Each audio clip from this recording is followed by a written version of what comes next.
No long-winded intro needed today. Barcelona desperately needed a win, and they got one. And the biggest win, the one that won't show up in the league table, is all about what happened with Ansu Fati. I won't waste any more time. I screamed, I squealed, I almost cried. Let's get into the five headlines from Barcelona's 3-0 win over Levante. Headline 1 is not only the fact that Ansu returned, but also the fact that he scored, and the way in which he scored. I'm still trying to understand it and comprehend what we just watched. For 10 months, I've been saying that Ansu Fati is the key to Barcelona's success. I'm not trying to pin all that pressure on that player, but I think he, Culés, his own family, everybody understands what he is capable of if he was going to come back healthy. And after 10 months, you could see the nerves as he was stepping on the field. You could see the emotion from his family. All the intangibles about just what stepping on the field meant to Ansu Fati and everybody involved in his circle. And then Ansu Fati does the thing that we felt like wasn't going to happen or we shouldn't have expected it, but he's done every time in his career. He's always the youngest to take out your list. 1, 2, 3, 4. The youngest to make this debut, the youngest to make that goal. And having just finished that list of the number 10 jerseys at Barcelona, I think Ansu Fati is the youngest player to score in the number 10 shirt at FC Barcelona. Which I had said a few weeks ago didn't mean too much because of all the players that really didn't deserve that number 10 over the years. But yet, Maradona, and Kubala, and Ronaldinho, and Messi, who's very much still alive, he and Ronaldinho, you know that they were watching down upon this match or watching on their phones or whatever it may be in the case of Messi. But everybody saw what the number 10 at Barcelona could still be. And to repeat it, it's not the debut. It's not just that he scored the goal. It's the goal that he scored. He had a little bit of luck on the bounce that set him into space, but then the speed, the precision, the timing to quickly come out of the gate and then slow things up as Memphis made his run. As the defense was getting on their back heels, he did not what Memphis did early in the game, where he would switch to his opposite foot to get onto his scoring foot and give the defense time to set up. Ansu took it on his left, and because of the fear that the defense had that he would take it with his left, they were basically turning as he gets it to his right foot and releases the ball, which is low and hard.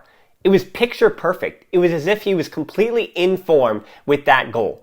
That goal was a really good goal, and that's why my brain is broken. Not only did he return, but he scored that goal. I'm not going to get into what this means in the big picture. I'm just trying to celebrate today, the return of Ansu Fati and him scoring a goal. All right, on to the next headline. Headline 2. Ansu was the man of the match. I guess deservedly so because of our hearts, but my man of the match was Sergiño Dest. He had the assist, and it was a good assist at that, but he was terrific on both sides of the ball today. Defensively, he wasn't dribbled past even once. He was 11 of 16 with duels on the air and on the ground. But what he did offensively gave Levante no choice but to double him. He was 92% on his passing, delivered 3 key passes, was perfect on his long balls, and was 5 of 6 on his dribbles. And remember against Granada when I said he gave the ball away 30 times?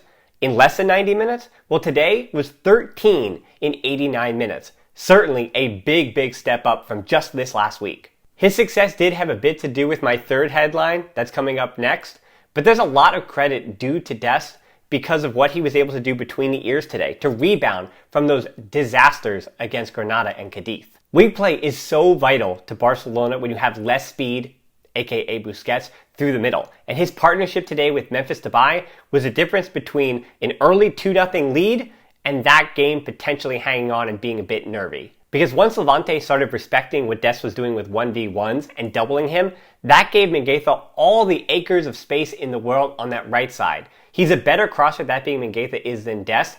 And I'm interested to see what's going to happen in the long term, not to replace Jordi Alba necessarily, but as Dest continues to thrive, or I hope that he thrives on that left side, Mingueza is more than capable defensively, delivering crosses, his passing and positionally to play right back for FC Barcelona. And what I like most about having Dest on the left and Mingueza on the right is the balance. It does remind you, again, I try to be careful with this, but Abidal and Alves, how you have one marauding wingback and the other one staying a bit more at home, but using his passing to open things up and letting the ball do the work for him, as any La Masia player would do. So a lot of credit goes to Mingueza, but even more to my man of the match in Sergiño Dest, well, co-man of the match with Ansu Fati. A lot of good vibes so far, but headline 3 is a little negative. Levante were terrible today. I want to look in the mirror, and I like to give credit to other Liga teams. When Liga teams play well and are organized like Cadiz was, I like to give them credit. Levante They were just bad, offensively and somehow even worse defensively. Well, actually somehow even worse offensively. For Barcelona, this stretch of games should have been 9 points, but Levante were much, much worse than their reputation. You would have thought on paper that this would have been the hardest of the last 3 matches. Defensively, they were an absolute mess. De Frutos was constantly missing or behind the play, and that right side of the 4-4-2 with Postigo, the right center back, Miramon, the right back, and Radoja, the midfielder that was supposed to protect them, all 3 were slow, unfocused, and Memphis and Dest feasted. If not for Aitor Fernandez in net for Levante today, this game could have and probably should have ended 6-0. If Levante want to stay up in the Liga, they're going to have to figure something else out aside from Jose Luis Morales at 34 years old, taking them over the line and saving their bacon again. For as poor as they were defensively, somehow they were worse offensively. Morales came on late and added a spark, but Ter Stegen only needed, and I say only needed, to make 2 good saves, and he had himself another clean sheet. 4. Gabi and Nico started together and did what I expected them to do. Gabi, he's 17, and he is so good. Gabi is a prodigy. Like Ansu and like Pedri before him, I kind of gotten used to what I can expect from him because he can already do so many things so well. In a bad game, his vision, his press resistance, and close control of the ball are enough to help dictate a game. His energy and fight got him another yellow, but I'd rather have that and then the presence of mind to behave for the next 45 minutes than a player who isn't up to the game mentally. Gabi is good, really good, and I'm wondering what happens when Pedri returns. As for Nico, he hasn't really played 90 minutes this season until now, and he looked out of rhythm and out of sorts to start the game. But similar to Gabi, he moves the ball so well and constantly puts himself in the right positions throughout a match that he will often wind up being a net positive when the dust settles, even if he can't make more of an impact. There's a purpose to both Nico and Gabi's passes that move the team forward as a unit. There's very little individualism here. And you could say it's a La Masia-built midfield, sure, but Busquets, Gabi, and Nico are very different players, and they worked so well together today.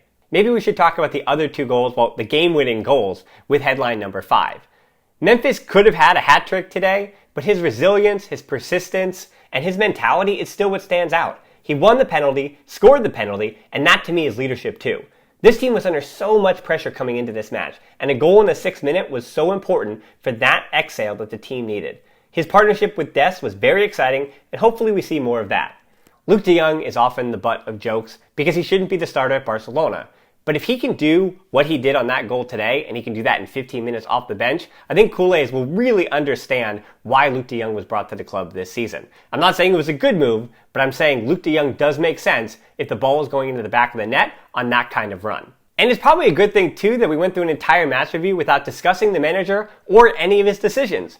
Schreuder today was on the sideline because Koeman was suspended, but Schreuder also didn't have many decisions to make. He looked down his bench, saw 3 center backs, Riqui Puig, Yusuf Demir, and Ansu Fati, who could only play 10 to 15 minutes, so there wasn't many options. That said, it was good to see Yusuf Demir be able to express himself in a game that already felt over, and the same can be said of Riqui Puig, that he was able to get on the field in some more minutes this season. Not to end on a down note, but as nice as these good vibes were, it's back to the real tough business on Wednesday against Benfica in the Champions League, and then next weekend against Atleti before the international break. You know we'll be here for that, so until then, Força Barça.